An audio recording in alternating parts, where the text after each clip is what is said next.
어느 날 갑자기 고소를 당했는데 제대로 대응해 보지도 못한 채 기소까지 되는 안타까운 경우가 종종 있는데요. 모든 재판이 다 그렇겠지만 특히 형사재판이라고 하면 그 절차조차 너무 생소해서 더 막막하고 두렵게 느껴지실 거예요. 오늘은 이런 경우에 도움을 드리기 위해서 형사재판 절차가 어떻게 진행되는지 한번 알아보도록 하겠습니다. 우선 수사기관에서 최종적으로 기소 결정을 내렸다면 일단 공소장이 발부됩니다. 그리고 사건 번호가 부여되며 이후 재판기일이 지정됩니다.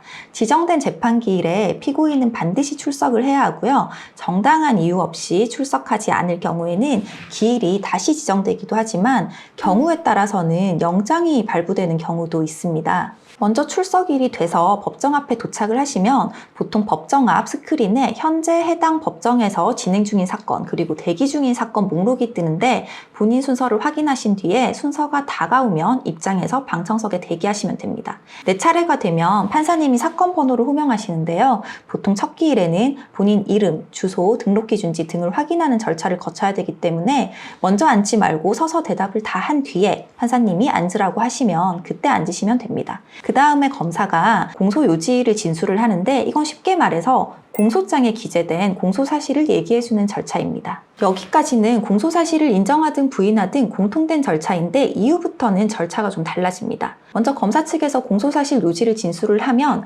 판사님이 공소사실을 인정하냐라고 물으시는데 먼저 인정하는 경우를 살펴보도록 하겠습니다. 만일 내가 공소사실을 모두 인정하고 선처를 구하는 입장이면 인정한다라고 대답을 하시면 되고 변호인이 있다면 인정하되 정상으로 참작할 만한 사항을 정리한 변호인 의견서를 보통 제출하게 됩니다. 이후 검사가 증거조사를 시작하는데 검사 측에서 증거기록 목록 복사본을 배부를 합니다. 그러면 판사님이 피고인 측에 증거 의견을 말하라고 하시고 혐의를 모두 인정하는 경우는 보통 동의합니다. 혹은 증거 모두 동의하나 입증 취지를 부인합니다. 라고 말을 합니다. 모두 동의하기 때문에 보통 증인신문 절차도 할 게 없는 경우가 대부분이겠죠. 따라서 보통 처음부터 공소장 기재 내용을 모두 인정하고 부인하는 증거나 추가 자료 등을 낼 계획이 없다면 첫 기일로 마무리가 되는 경우도 많은데요. 이 경우 판사님이 피고인에게 마지막으로 진술할 기회를 주시고 변호인에게도 최후 변론을 하라고 하십니다. 이 단계가 끝나면 마지막으로 검사 측에 구형을 하라고 하고요. 구형이 끝나면 선고기일을 지정합니다.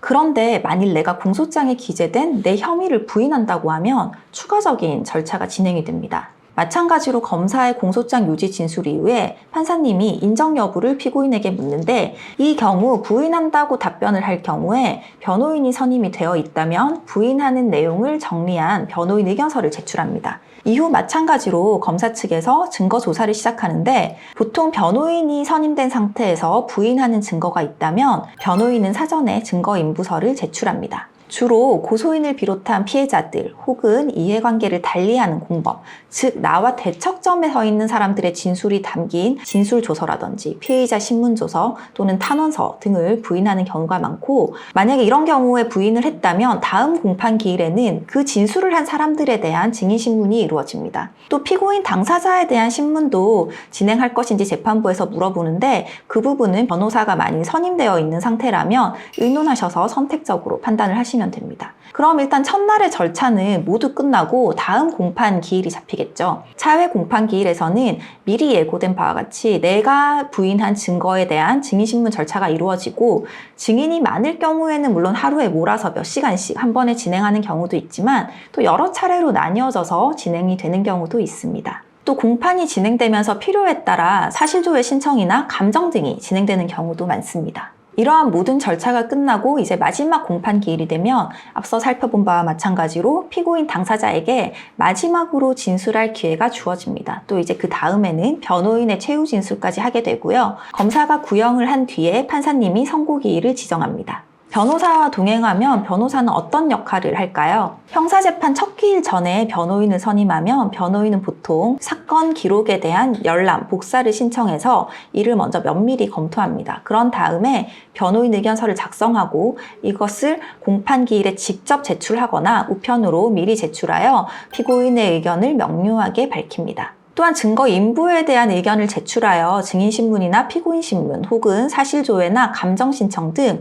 무죄를 입증하기 위한 계획을 미리 밝혀서 원활한 재판에 도움을 줄 수 있는데, 만일 부인하면 증인신문 또는 사실조회 신청이나 감정 등을 진행할 경우에는 그 결과에 대한 의견을 또 그때그때 정리하고 제출해서 피고인에게 유리한 부분은 보다 강조하고 불리한 부분은 해명해서 최선의 결과를 이끌어내도록 하는 역할을 합니다. 그리고 이러한 직접적이고 절차적인 역할 외에도 출석만으로 사실 형사재판은 큰 부담을 느끼실 수 있잖아요. 이러한 특성상 심리적으로도 많은 도움을 느끼시는 것 같습니다. 기본적으로 첫 기일에 피고인 신원을 확인하는 절차는 당연히 직접 대답을 하셔야 되고요. 판사님에 따라 공소사실 인정 여부도 직접 대답하도록 하는 경우가 있습니다. 이후 절차에서는 피고인 신문을 한다면 증인석에 앉아서 질문을 대답을 해야 되고요. 제3자에 대한 증인신문 절차 중에도 간혹 판사님이 직접 피고인에게 관련 사항을 질문하는 경우가 있습니다. 이후에 모든 절차가 마무리되면 공판을 마치기 전에 피고인에게 마지막으로 이야기할 기회가 주어지는데, 이를 대비해서 미리 준비를 간단히 해서 가시는 것을 추천드립니다. 너무 길게 하는 건 오히려 역효과가 날 수 있으니까 되도록 한 3분 이내의 분량으로 준비를 하시고요. 주의하실 점은 그 진술의 방향이 변호인이 제출한 의견 등과 배치되지 않도록 하셔야 합니다. 또한 이제 미리 A4 용지에 작성을 해서 출석을 하면 이를 참고를 하셔서 이야기를 한 뒤에 재판정에 메모를 제출하면 공판 조서에 기록이 남도록 할 수도 있습니다. 반면 미리 준비하지 않고 가서 할 말이 없다 이렇게 얘기를 한다면 당연히 좋지 않은 인상을 남기게 되겠죠. 또 피해자를 모욕하고 비난하는 태도를 보인다면 양형에 불리하게 작용을 할 수도 있기 때문에 반드시 주의하셔야 합니다. 무엇보다 발언할 기회가 주어지지 않았는데 마음대로 끼어들어서 발언하는 행동, 말끝을 흐려서 마치 내가 반말을 하는 것처럼 들리도록 하는 행동 등 이제 불손한 태도를 보이지 않도록 유념을 하셔야 합니다. 변호사는 첫 기일에 제출하는 변호인 의견서 외에도 필요에 따라 수차례 의견서 혹은 변론 요지서 등과 같은 자료들을 제출하게 되는데요. 따라서 변호사는 최후 변론을 통해서 그동안 진행된 공판 기일에서 내가 했던 주장들을 일목요연하게 정리를 한 뒤에 공소장 내용 중에 잘못된 부분을 최종적으로 짚어내서 피고인의 무죄를 주장하거나 설령 이제 유죄가 인정이 된다고 하더라도 참작 가능한 정상에 대해서 다시 한번 상기시키도록 하는 역할을 합니다. 모든 재판에 피고인이 반드시 참석해야 할까요? 형사소송에서 피고인은 예외적으로 불출석이 허용되는 경우가 아닌 한 반드시 모든 기일에 참석을 해야 하고요. 만일 공판기일 통지서를 받고도 불출석한다면 구속영장이 발부될 수도 있습니다. 부득이 출석을 할 수 없는 사정이 있다면 사전에 공판기일 변경 신청서를 먼저 제출을 하시고요. 공판기일을 변경한 뒤에 변경된 공판기일에 반드시 참석을 하셔야 합니다. 또 민사재판 같은 경우는 당사자가 선고기일에 출석을 하지 않아도 되죠. 그런데 이것과 달리 형사재판의 경우에는 500만 원 이하의 벌금 또는 과료에 해당하는 아주 경미한 사건이나 공소기각 아니면 면소의 재판을 할 것이 명백한 사건 등 예외적인 경우를 제외하고는 기본적으로 선고기일에도 반드시 참석을 하셔야 합니다. 오늘은 형사재판 절차에 대해서 알아봤는데요. 생소한 용어가 많으실 수도 있겠지만 미리 너무 겁먹지 마시고 필요하다면 사전에 적극적으로 변호인의 조력을 받으셔서 억울한 결과를 방지하시기 바랍니다.